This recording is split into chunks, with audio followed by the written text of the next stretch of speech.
Kate Burns. Hello. Welcome to Mind Hi, Bloom. thank you so much for having me. I'm just so excited to be here today. You're doing such an amazing thing, and I'm honoured to be welcomed to be a part of what you've created. Thank you, and you're a big part of this community of mind bloomers. Mm-hmm. You've been with me since the very beginning, and we're always supporting each other on our posts and texting Yep, each other. And how are yep. you doing? How have you been?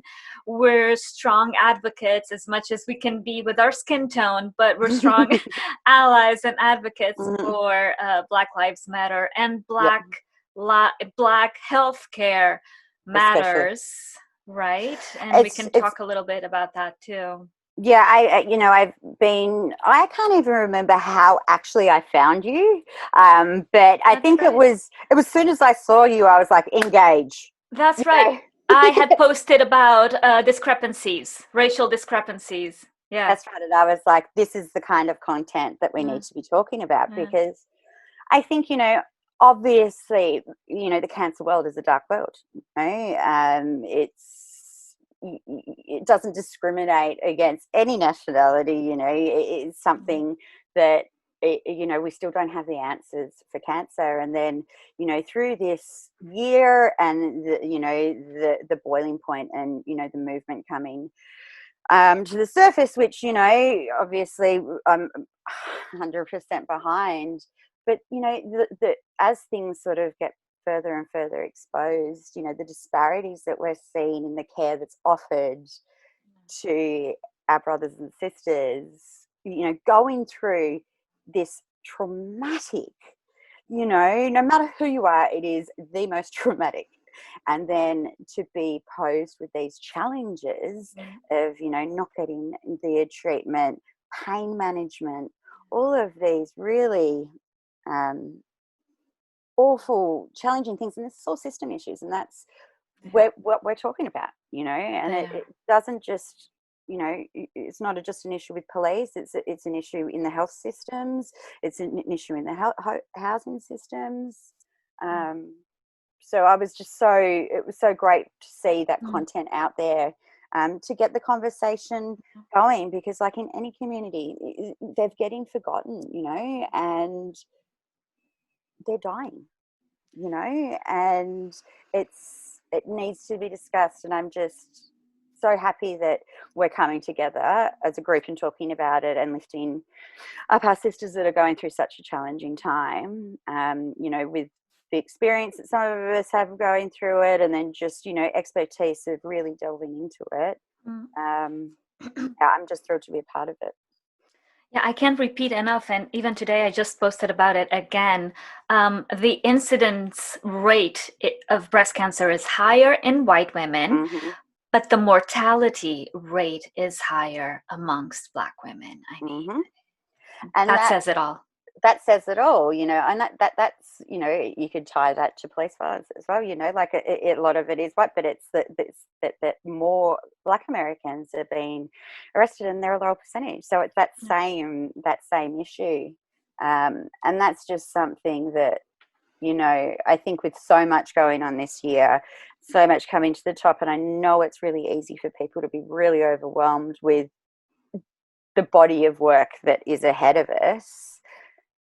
But I don't want people to just get discouraged by that, because we are building towards a better world, and we really are in the darkness of it right now, especially this last week. It has gotten out of control again. But I want us to not forget the wins that we are getting across, the line as we continue to move forward. The fact that we're having the conversation, it's nowhere near enough, but this conversation wasn't being had Mm. 6 months ago, Mm-hmm. so from conversation, stems action.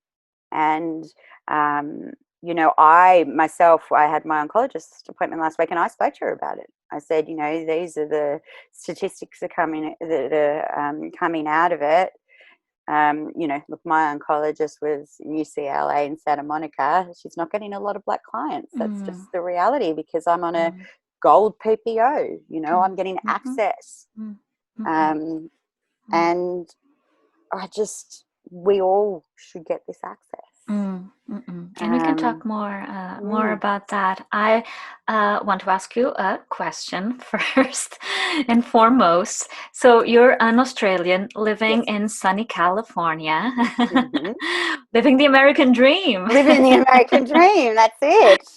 Um, if we can put it that We can way. put it. Yeah, if we can put it. It's an interesting time to say that. But yes, I'm in And West Hollywood, California. It's a very beautiful part of the world.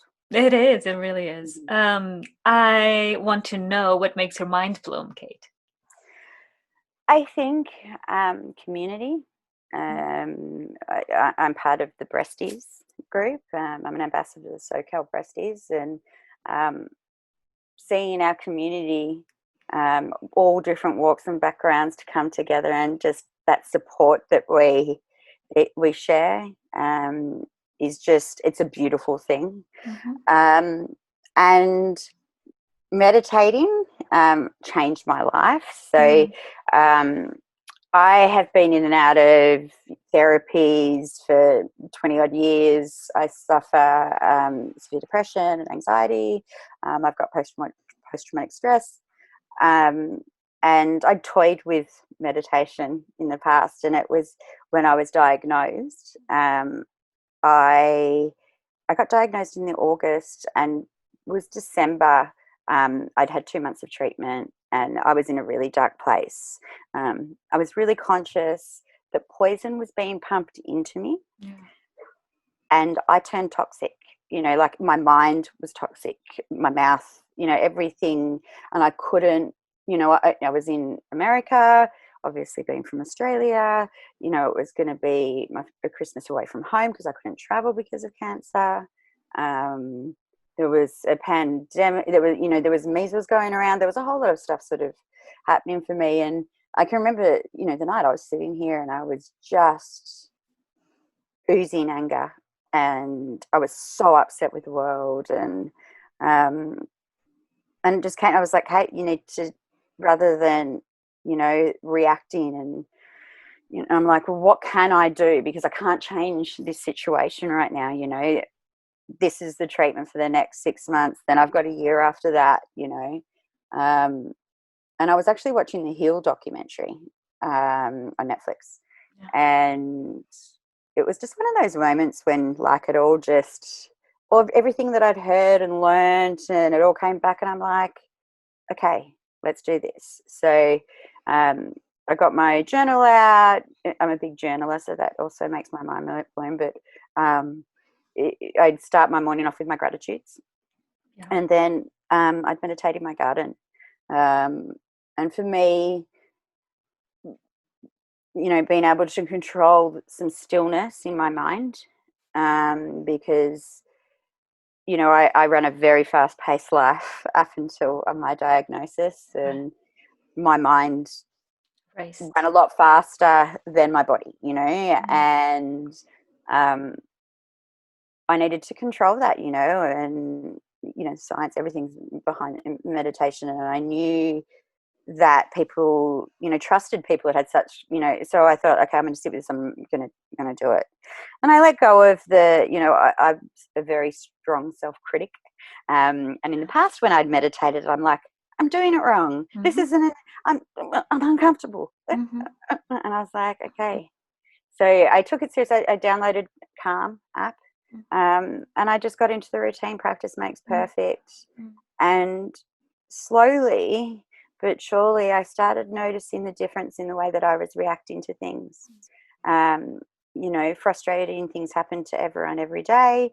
In a vacuum, you're in the cancer world, and the smallest things happens, and it can, really, really blow up. So by doing this and committing to my daily meditation, it really helped my reactiveness. I felt a lot calmer in my body. And then flowing on from that was just I started gardening. When I actually moved into this apartment the day before I was diagnosed. So I'd already had the biopsy and everything. But initially when I got this place, it had a patio, and I was like, oh, party patio. you know. Mm. And then when I was diagnosed, I was like, oh, not party patio. Mm. So we turned it into this garden, and watching my garden, you know, I plant from seeds, and it was a practice that my therapist and I had, is that on the really tough days when I'm in a really bad place in my mind, plant a seed, right? And it takes 2 seconds, but then I know that when that blooms, that this day wasn't a loss, you know. So as much as, you know, I may have not got out of bed that day and everything was really dark, it's you know, it's telling myself to have patience, because something can still bloom from that challenging time.